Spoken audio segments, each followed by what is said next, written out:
Most people don't realize how much their personal information is being bought and sold every day. Data brokers are making billions, pulling details about you from public records and the internet, and then packaging and selling it, usually without your consent. That's how your information lands in the hands of scammers, spammers, even stalkers. It's why you get endless robocalls and why ads seem to follow you everywhere. That's where Aura comes in. Aura actively removes your data from broker sites and keeps it off. They also instantly alert you if your information shows up in a breach or on the dark web. But Aura goes beyond data protection. With one app, you get a VPN, antivirus, password manager, spam call protection, dark web monitoring, and even up to $5 million in identity theft insurance. All backed by 24/7 US-based fraud support. Other companies might sell just credit monitoring or just a VPN. Aura gives you all of it, together, at the same price competitors charge for just one service. Start your free trial today at aura.com/remove. Protect yourself now at aura.com/remove. Darkcast Network.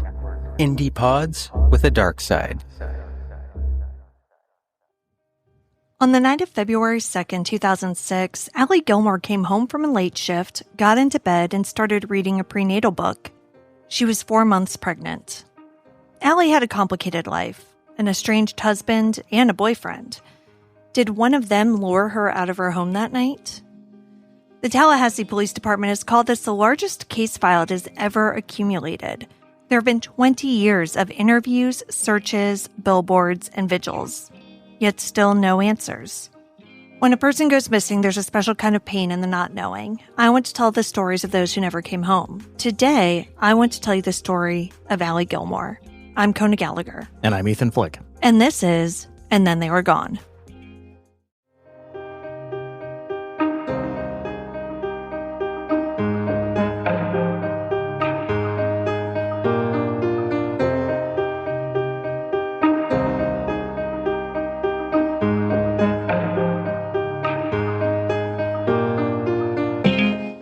Welcome back, everyone. Welcome back. Thank you for joining us once again. I'm Kona. And I'm Ethan. And we're the husband and wife team behind this podcast. Each week, I tell you the story of an unsolved missing persons case. Ethan doesn't know anything about the case going into the episode and is here to provide his reactions and questions in real time, hopefully asking some of the same ones you have at home. This is yet another case of a pregnant woman with a complicated love life who seemingly vanished. And we've covered too many of them over the years. Kiera Cole, Zakiya Eggleston, Bethany Decker. And it's always the ex, right? Or the baby daddy or something like that, right? It's usually. Yeah, I mean, it's usually somebody close to them. And in fact, this case reminds me a lot of Bethany Decker's. But sadly, Allie has been missing longer than all of those women. Both Zakiya and Bethany's cases have been solved, though, so I can only hope the same happens for Allie. Before we get into it, though, we've had a bunch of people join us over on Patreon, so we'd like to take a moment to give them a shout-out. Thank you so much to Margaret E., Livy S., and Gina M. We really appreciate your support. Thank you all so much.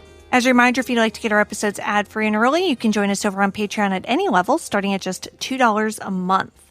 So now, let's get into the story of Allie Gilmore. Allie Aisha Grimsley was born on January 5th, 1976 in Riviera Beach, Florida, a waterfront city in Palm Beach County. Allie was a gifted student, and when high school rolled around, instead of attending her local school, she enrolled in Jupiter High School, a prestigious magnet school that was about a 45-minute bus ride away. After graduation, she enrolled at Florida A&M University in Tallahassee, one of the most historically significant HBCUs in the country. She graduated from FAMU and decided to settle in Tallahassee. Allie quickly began her career as an analyst at the Florida Department of Health. But she was a hustler. She had goals, and she knew she needed money to achieve them. So she also kept her part-time job that she had been working since high school at the bakery at Publix, the local grocery store. Nice. The people in her life describe Allie as someone who brought warmth and energy into a room. Her friend Liz Denson, who became close with Allie when they worked together at the Department of Health, told Project Cold Case, quote, "She had an infectious smile. She would always have a smile on her face. It was contagious. If you were sick or down, she would try to make you smile," end quote. Allie was also the type of person who wanted to help and make other people feel included.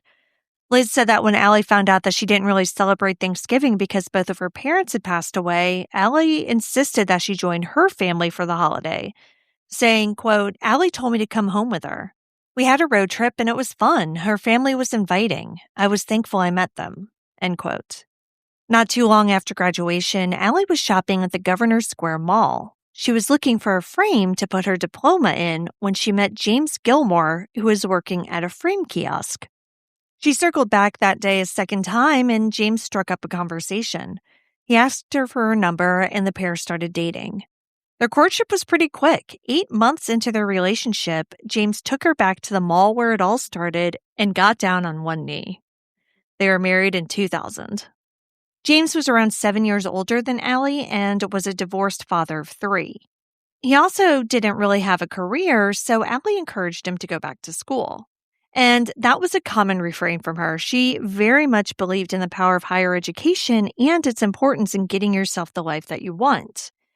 Her younger sister, Atala, told the Press-Democrat that even though she had already graduated college and had become a science teacher, Allie was still pressuring her to further her education and get her master's degree. In fact, that was the subject of the last conversation that the two sisters ever had. Atala didn't necessarily want to go back to school, but Allie told her, quote, "In life, things are going to come up and you're going to have to find a way and push through," end quote. After her sister's disappearance, she decided to honor her and go get that degree. She did, and now she's a middle school principal. Wow. That's impressive. Allie also got James to go back to school part-time, and he worked at Albertsons, which is another local grocery store, while he was doing that. Things were going pretty well for the couple for several years. In 2004, Allie accomplished another one of her goals, homeownership. Nice. That's awesome. Yeah. That August, she and James purchased a house at 231 Lorraine Court in South Tallahassee. They were happy homeowners for about a year, but by 2005, the financial strain was starting to wear on her. Allie was the breadwinner, and she wanted James to contribute more. That summer, the couple also faced a tragedy when Allie miscarried a pregnancy. She was devastated, and sadly, it just drove the wedge further between the couple. In September 2005, they separated, and James went to stay with his brother. James was interviewed for Tyler Perry's series Never Seen Again, and he said that not long after their separation, he and Allie sat down to have a conversation. She asked him if he had slept with anyone else since they had been apart, to which he replied that he hadn't. But when he asked Allie the same question, her answer was different. Shortly after she and James separated, Allie attended the FAMU homecoming in October 2005. There, she met Dwight Aldridge, and it sounds as though the two of them went home together that night. Dwight was younger than Allie. When they met, he was around 24 and she was 29. Okay. I mean, not terrible. Yeah, not crazy. So basically, Allie's kind of in the middle. So you've got Dwight, who's in his mid-20s at this point, and then you have her husband, James, who's in his late 30s. So two very different experiences, I imagine. Oh, for sure. Yeah. But I mean, you have to imagine they would have a lot in common, both being FAMU alumni. No? Yeah, put a pin in that. Put a pin in that thought. Okay. We're going to come back to that way later. All right. So despite their age difference, according to Allie's family, Dwight swept her off her feet almost immediately. Then, in November 2005, just weeks after meeting Dwight, Allie found out that she was pregnant.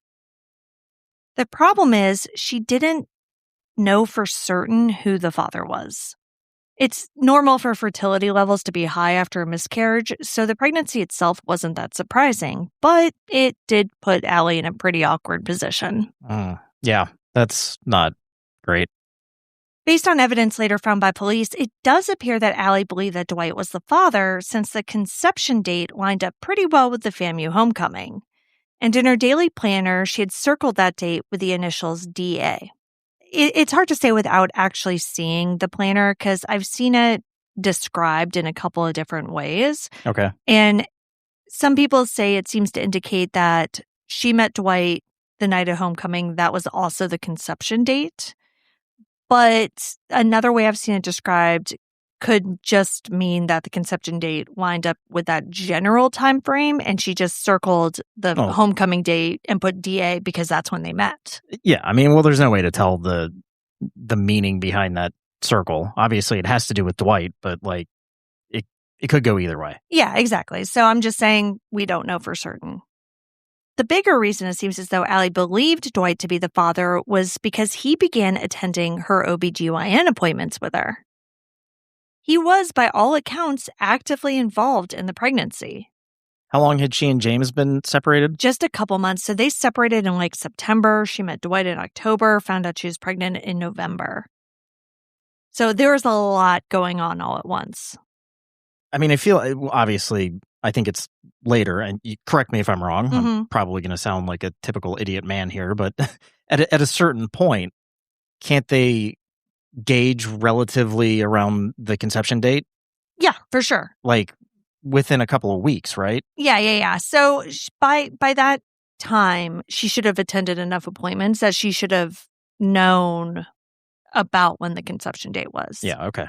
But, we don't know the exact nature of her and James's relationship, That's true. right? That's true. Being separated. That's also true. That does not mean that you are not potentially sleeping together. This obviously isn't a case of Allie finding a new man and then moving on and living happily ever after. She was conflicted.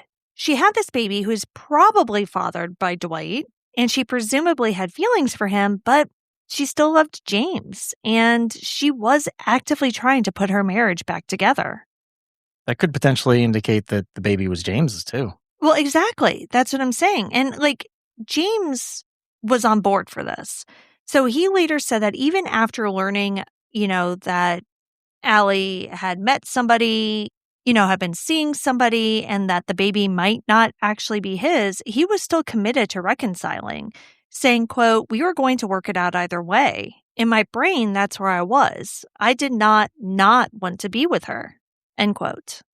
And, I think that's important because regardless of the actual paternity, even years later, James considers that to have been his child, and it's not as though he knows for sure whether it was or wasn't necessarily. Yeah. But he said years afterwards, he's like, Allie was pregnant with our baby. We were getting back together, statements like that. I mean, I'll keep those statements in mind, but he's not off the suspect list yet. Oh, 100%. I know we haven't gotten there for yet. Sure, for sure. Obviously, he's a number one up to this point. Yeah. The idea that they were getting back together, though, also isn't something that James just kind of made up afterwards, right? It's not as though Allie disappeared, police are talking to him. He's like, "Oh, I loved her. We were getting back together. I was going to raise this baby together." There is proof around that because the two of them were going to marriage counseling. Oh, okay. So this is something that obviously they were both actually actively working on prior to Allie's disappearance. Right. So this is not okay, we're separated. Here's a separation agreement filed with the court. We're going to go about our merry ways. Exactly. And like I said, it's not, and it's not James just trying to make things appear to be, in a better place than they were. Yeah. But an email that Allie sent to her sister Tracy in December 2005 tells a complicated story. She wrote, quote, "Dwight and I still talk about 2 or 3 times a day. We see each other 3 times a week. He said I changed since I am pregnant. My past miscarriage haunts me every few days. Then on top of all of that, the paternity issues," end quote. So that's December. So, again, September, she and her husband separate. October, she meets Dwight. November, she finds out she's pregnant. December, it seems as though she and Dwight aren't necessarily together. But they're not necessarily apart right. or over either. Right. And she's actively trying to fix her marriage, but still talking to Dwight a lot, still seeing him several times a week.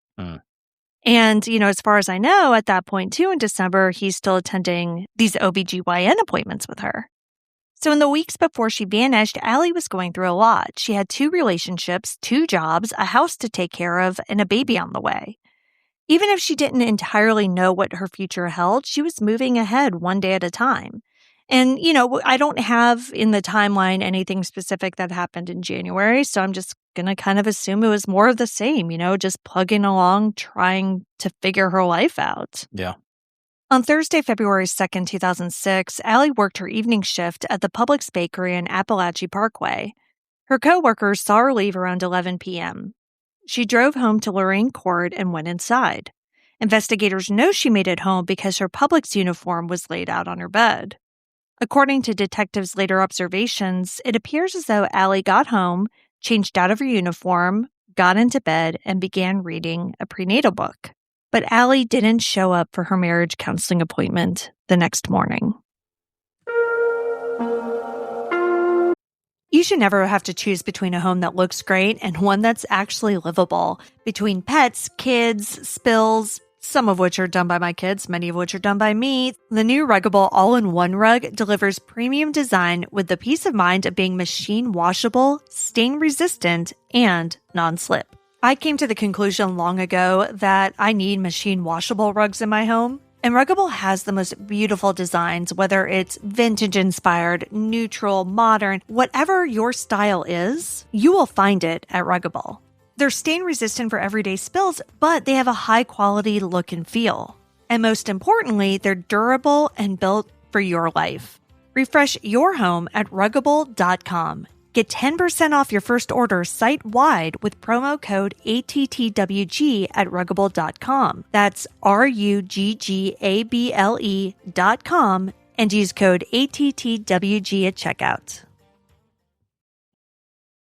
If you felt stuck trying to lose weight, you're not alone. Enter Weight Loss by Hers. It's designed to support you in reaching your goals. And Hers now offers access to an affordable range of FDA-approved GLP-1 medications, including the Wegovy pill and the Wegovy pen. With Wegovy at Hers, lose up to 20% or more of your body weight when combined with diet and exercise. It helps you regulate your appetite, eat less, and keep weight off. Plus, Wegovy is the first GLP-1 available in a pill, so there are no needles needed. Everything is 100% online through Hers. You'll connect with a licensed provider who will determine if treatment is right for you. If prescribed, your medication is delivered right to your door. No insurance necessary. And it doesn't stop there. Weight Loss by Hers goes beyond medication by offering access to 24/7 messaging with your care team and tons of in-app lifestyle and nutrition tips like recipes, meal plans, fitness videos, sleep content, and more.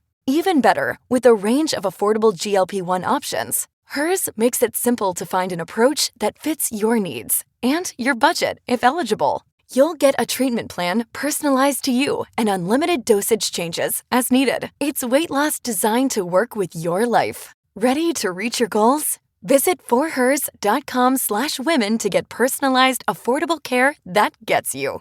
That's forhers.com/women. forhers.com/women. Weight Loss by Hers is not available in all 50 states. Wegovy is the registered trademark of Novo Nordisk A.S. To get started and learn more, including important safety information, Wegovy clinical study information, and restrictions, visit forhers.com.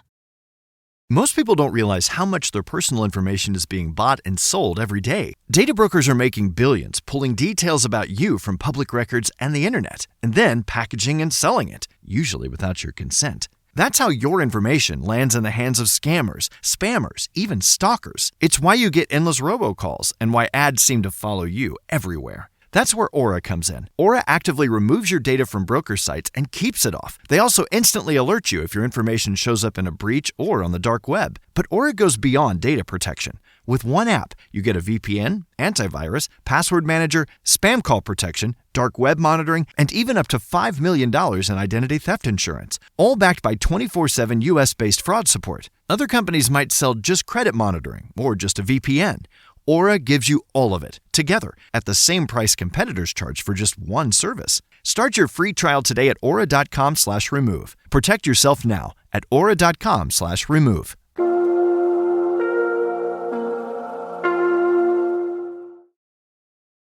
February 3rd was a Friday. Allie and James had a 9 a.m. counseling session, but Allie didn't show.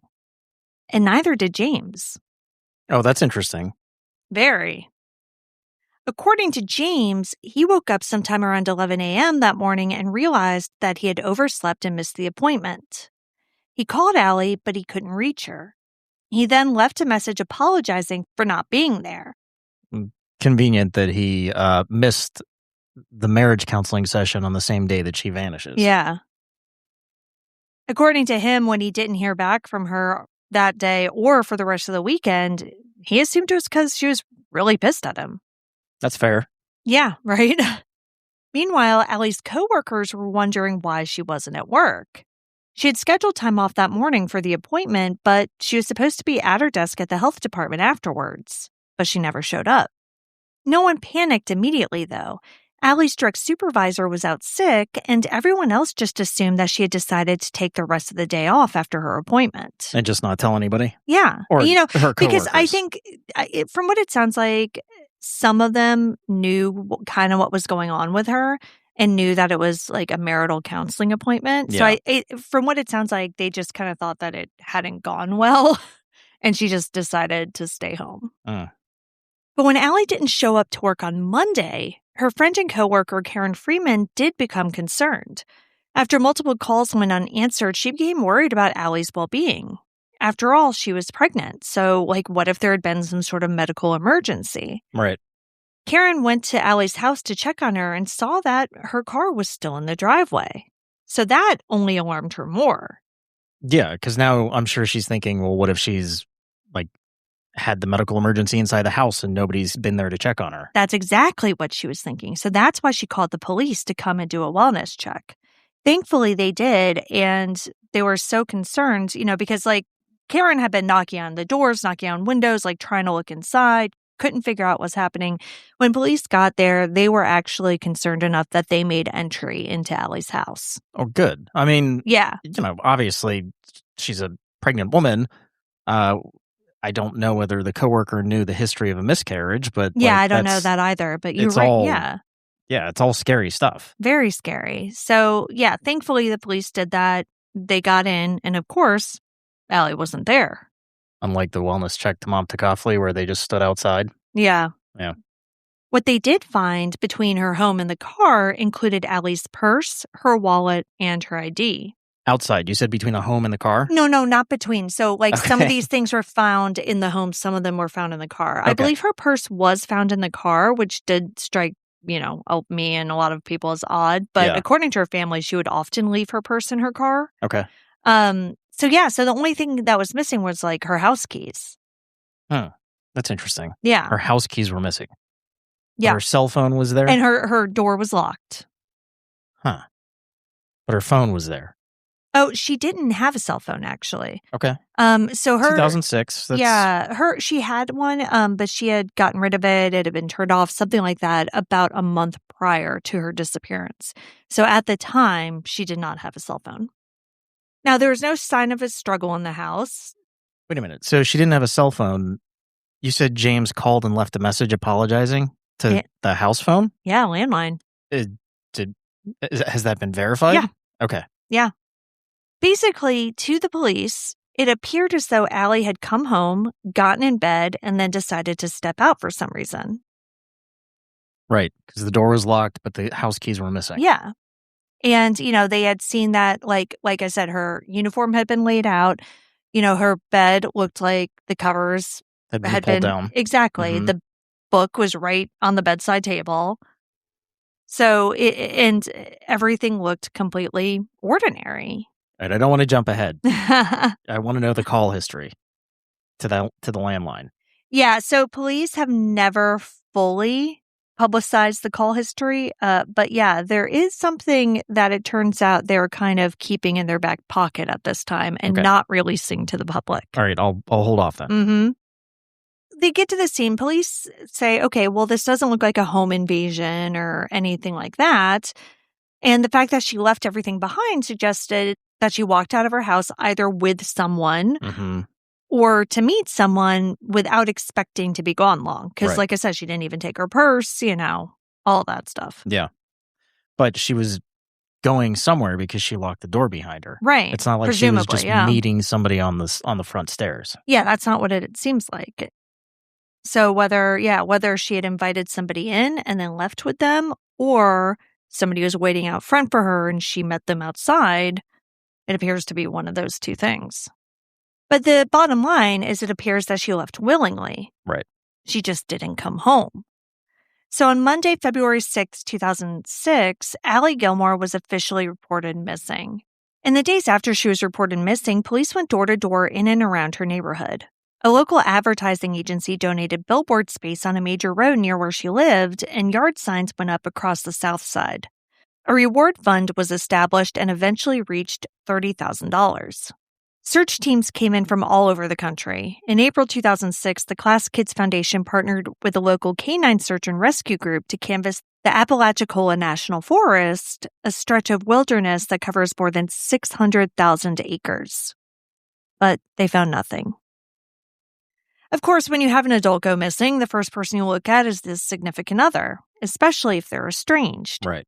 So it's only natural that police took a hard look at James. From the beginning, James appeared to be devastated about his wife's disappearance and cooperated fully with police. He took a voice stress test, which is a type of polygraph. Oh, I'm sure that is such Completely bullshit. fake. Yeah. So I don't really put a lot of stock in that, but he did pass for what it's worth. Okay.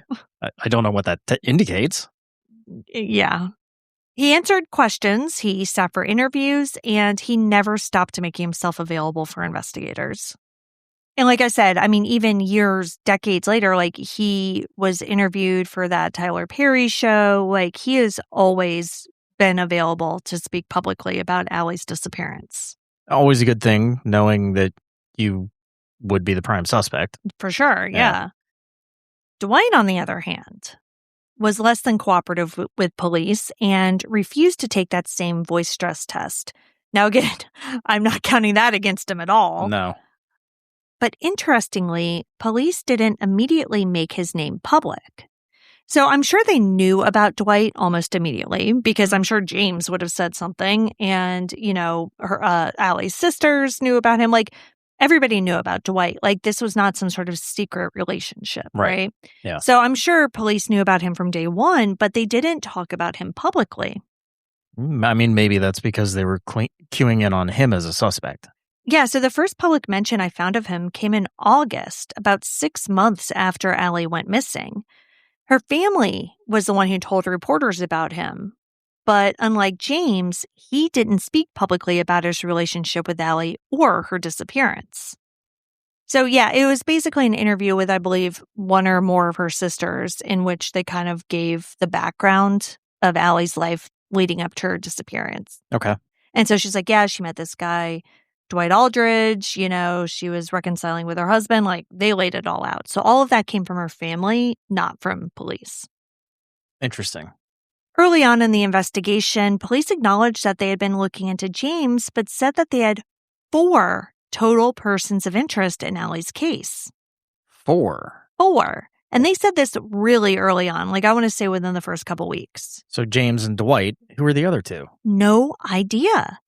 So we didn't even know about Dwight until many months after that. So when that statement came out, I had actually found the original Web Sleuths forum on this that started right after she disappeared in 2006. Yeah. And when that statement came out, people on the forum were like, wait, who the hell are the other 3? So we didn't even know about that. They didn't know Dwight, right? Yeah, they didn't know about Dwight. And we still don't know who the other 2 were. In July 2006, around what would have been Allie's due date, police planted a tree at Lake Ella to honor Allie and her baby. On the 1-year anniversary of her disappearance, there was a candlelight vigil. By July 2007, despite having what seems to be 2 pretty strong suspects in James and Dwight, investigators said that they had exhausted their leads.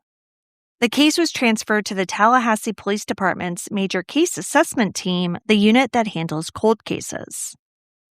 A rotating team of detectives would review it regularly, looking for anything that had been missed.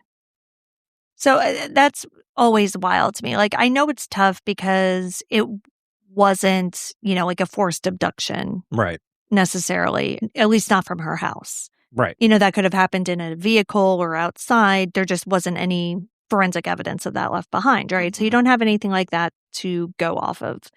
Whatever happened to Allie did not happen in her home, and they don't have any other potential crime scenes. We don't know what other search warrants were executed. I don't know if James's brother's house was ever searched, for instance. That's where James had been staying at the time. Yeah. I don't think anything related to Dwight was ever searched. Or at least not that they're releasing. Yeah. So I don't know. But yeah, so despite having James and Dwight, police couldn't build a case, and it went cold in a year. Okay, call log. Do we have the call log? So they had the call log. Yes, they had it. They had the call log. They did not make the call log public. They did not make any information from the call log public. So we don't know if somebody called her at like 10:30 that night, or well, I guess she didn't get off work until 11. Yeah. So whatever. 11:30, midnight. We don't know if somebody called her, like Dwight or James, and then she goes missing willingly, or at least not willingly missing, but willingly leaves her house. Right. We did not know that. The public did not know that. Police did. And it sounds like the family did too, because Allie's family had some things to say.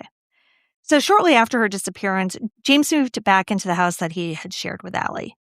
I mean, after all, they had bought it together. Yeah. A little awkward, but I mean, it is still his house. Yeah, but that didn't sit right with Allie's sister, Atala, who in 2007 still wasn't sure that James hadn't been involved in whatever had happened to her sister. The family maintained a website at the time dedicated to the search for Allie. On it, Atala wrote, quote, "Why Allie? I ask myself 100 times a day, why Allie? Why did my sister ever marry a sorry man? Why is her sorry husband and his brother living in my sister's house that they can't afford?" Wait, the brother moved in with him now? I guess so. Okay.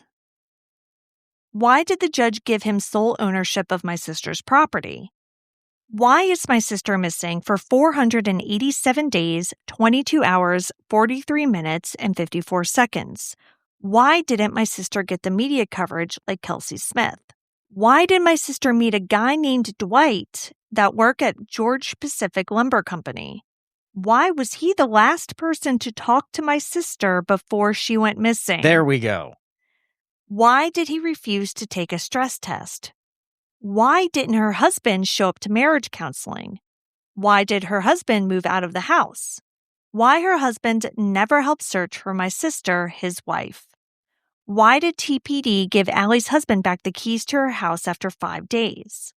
Why is this person's that had something to do with my sister is still on the street? Why haven't anyone came forward with information pertaining to my sister's case? Why? End quote.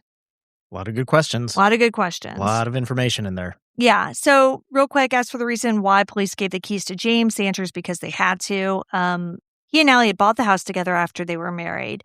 The most common way that deeds are structured for spouses allows the surviving spouse to get full ownership of the home without having to go through probate in the case of the other spouse's death. So yes, that is why he had the house. Like they had to give him the house. It was his house. Right. But 5 days later, it's safe to assume that they had searched the house. Yeah. Probably multiple times. Right. However, James ultimately couldn't afford the home on his own, and it was eventually foreclosed upon.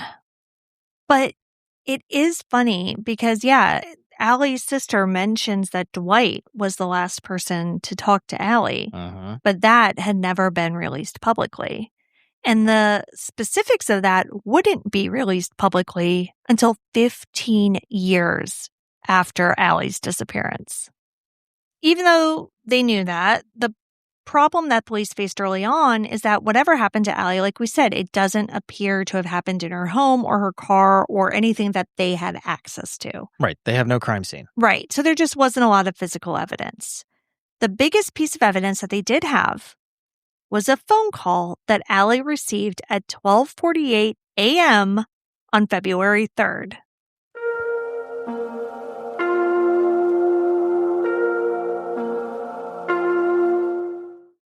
It wasn't until October 11th, 2021, over 15 years after Allie was last seen, that the Tallahassee Police Department held a press conference and for the first time publicly named Dwight Aldridge as a suspect in Allie Gilmore's disappearance.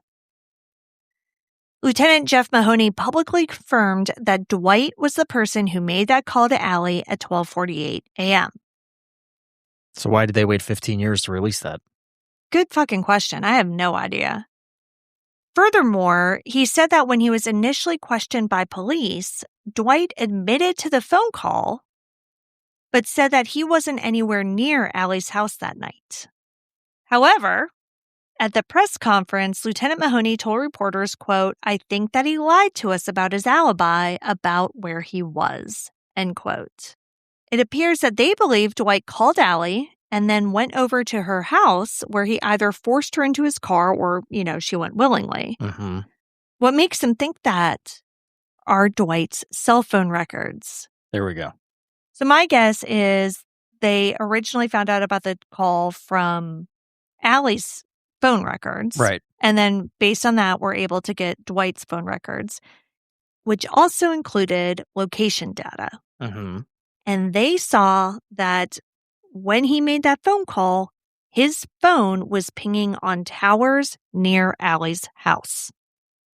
Now, do we think the reason that they waited is because of location technology changing over the years? I know it's historical data, but we've seen how that has changed some cases.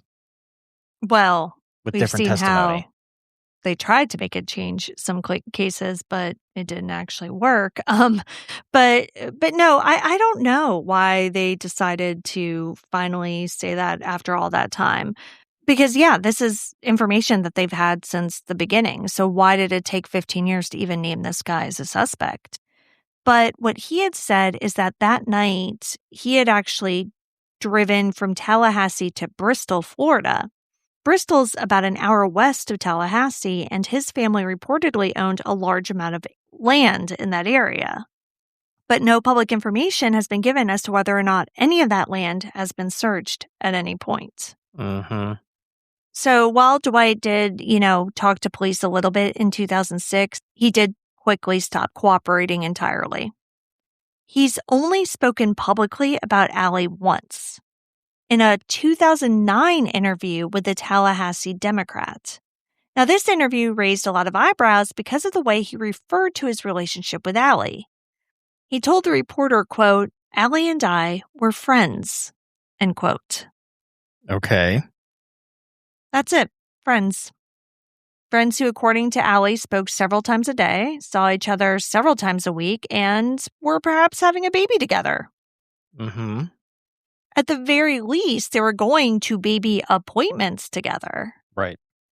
Dwight went on to tell the reporter that he couldn't get into what he had told police and that he couldn't remember the last time he had spoken to Allie or what her state of mind was, saying, quote, "It's been so long, I don't remember," end quote. It's been so long, I don't remember being the last one to talk to a friend that I was talking to several times a day and seeing several times a week on the night she went missing.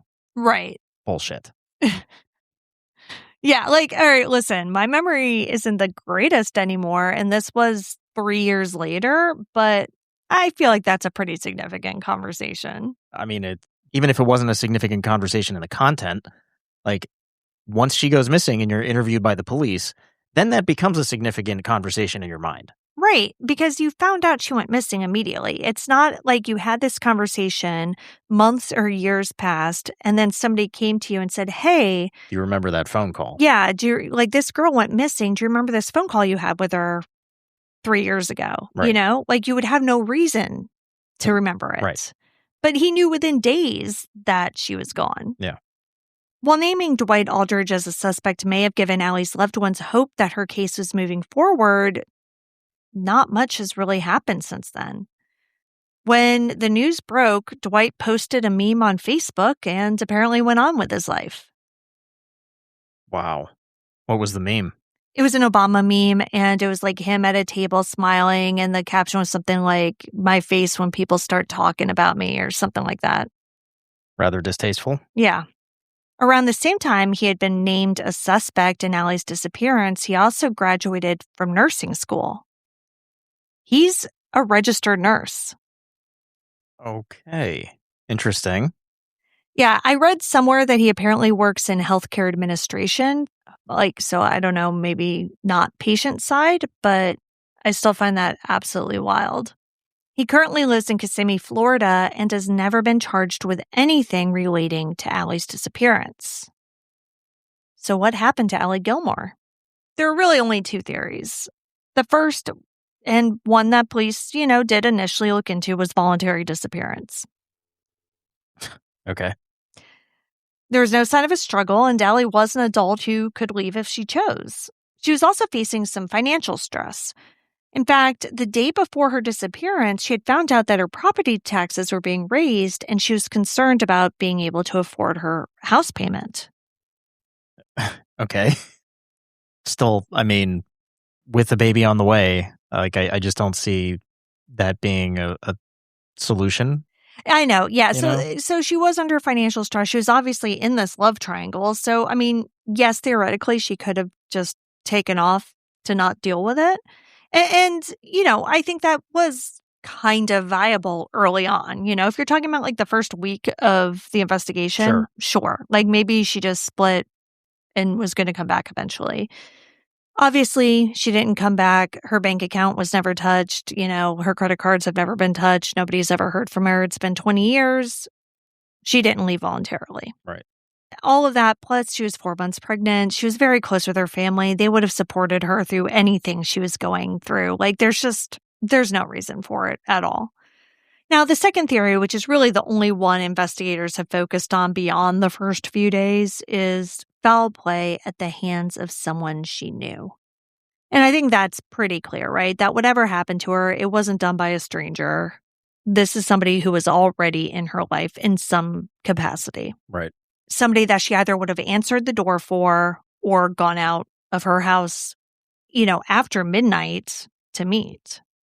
Yeah, and again, the fact that the door was locked behind her and there's no sign of struggle at the front door, on the front porch, anything like that, to me, that shows that she was leaving to meet somebody somewhere, not necessarily that they had come to the door. Yeah, you mean, or like come inside the house or whatever. Right. Yeah. Yeah, I mean, or meeting, like they pull up in a car and she locks the door and they're going somewhere. Right. It's not like if somebody's coming over to give you something on your front porch, you don't lock the door behind you. No, yeah, you're absolutely right. So I can very much see this as either like, okay, I'm going to meet somebody, we're going to go someplace and talk. Yeah. Or I could even see it being as she didn't necessarily want the person to come in, but she's like, come by, I'll come out to your car. We can talk there.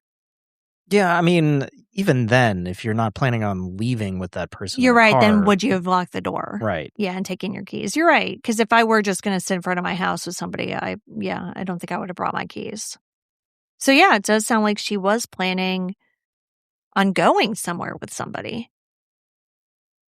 But where and why? I mean, it was 1 a.m. at this point. She had to be at marital counseling at 9 a.m. the next morning. She had to work after that, like what would have gotten her out of her house willingly?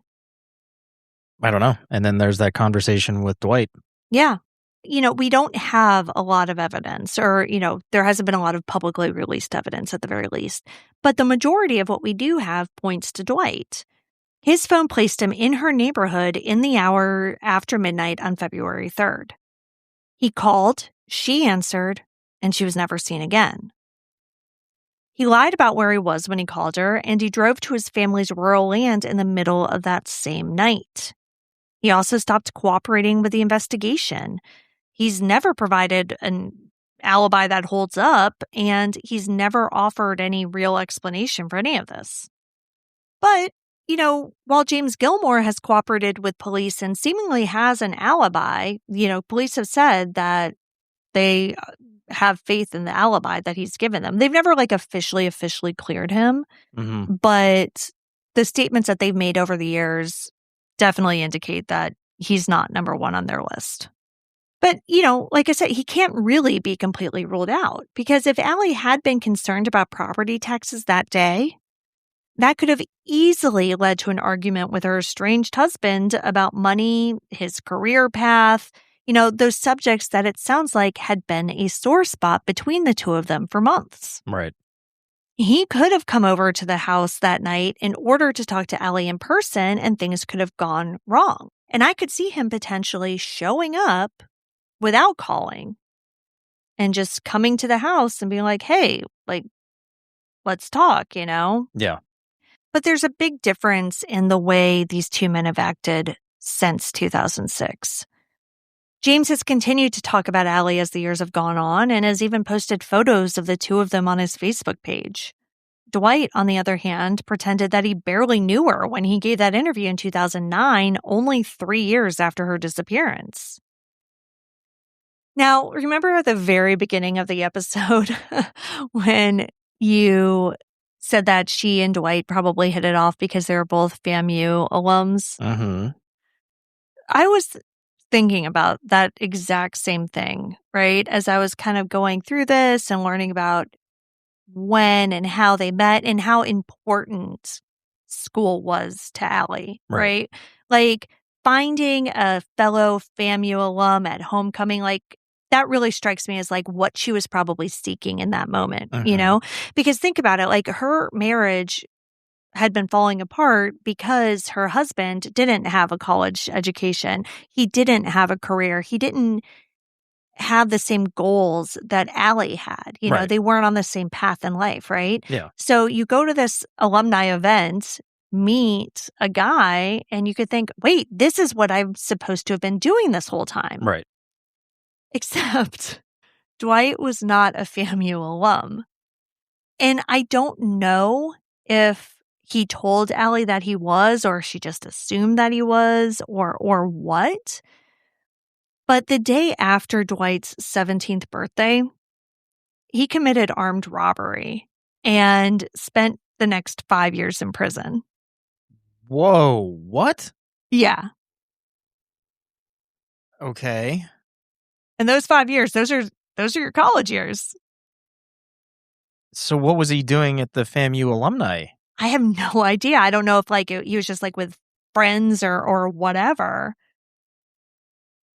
But I am so curious about if Allie knew his past or if he just played off being an alum. I wonder if she found out about his past, found out about the robbery. Yeah. Wow. Like, I'm so curious as to what she knew and how well she actually knew this guy. My mind's blown. Like, Isn't that wild? so armed robbery. Yeah. So history of violence. Yeah. I mean, he's definitely number one suspect. So obviously there's not enough evidence to get anything on him, but it really makes me wonder what else the police know about him or don't know. Right. Did they ever search that family farm? Mm-hmm. Wow. And who were the other two suspects? Still have no idea.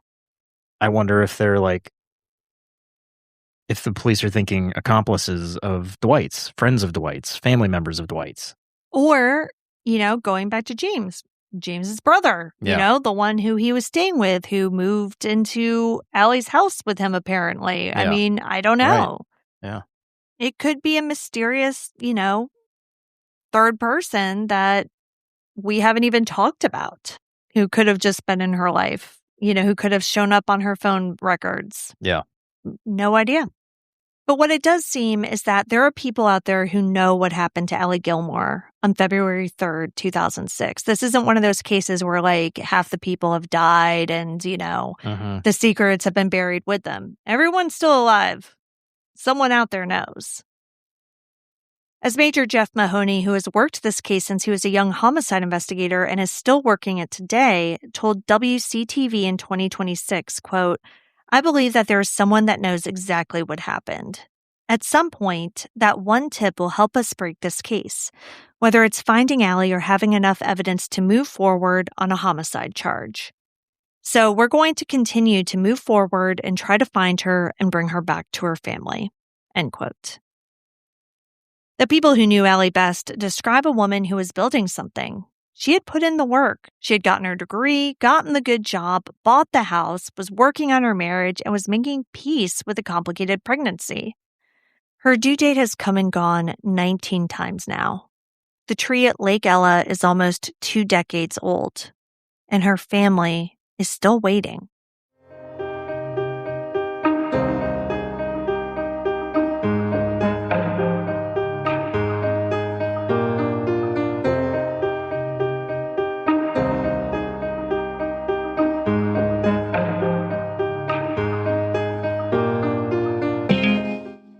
Allie Aisha Gilmore has been missing from Tallahassee, Florida since February 3rd, 2006. She is a Black woman with brown hair and brown eyes. At the time of her disappearance, she was approximately 5'6" and was 4 months pregnant. She has a tattoo to the name Allie on the right side of her chest, a birthmark on her abdomen, and pierced ears. She may have been wearing a platinum and diamond wedding ring when she left her home. Allie was 30 years old when she went missing. She would be 50 today.